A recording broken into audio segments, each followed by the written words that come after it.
This word is pronounced law. Law. It's only one syllable and only two phonemes. The first phoneme being a clear L sound. That's the L sound we make when we bring our tongue up to the alveolar ridge and we actually flick it out. La, la, la, la. Sorry about that demonstration, but I think it helps. And then we have the short O sound. Ah, ah. That's it. That's how you say the word law. Now, I will say this. I do notice that people tend to draw out the short O sound, so I wouldn't just say law.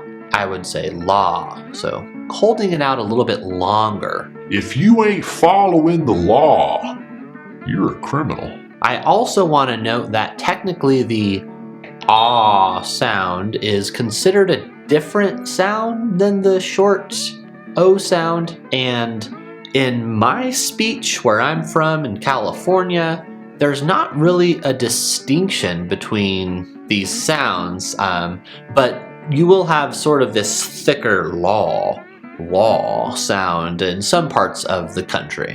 What does it mean if somebody breaks the law? Do you know that idiom, to break the law? It's quite common. If you think you know what it means, let me know in the comments below. And if you want to learn more right now, click on this video.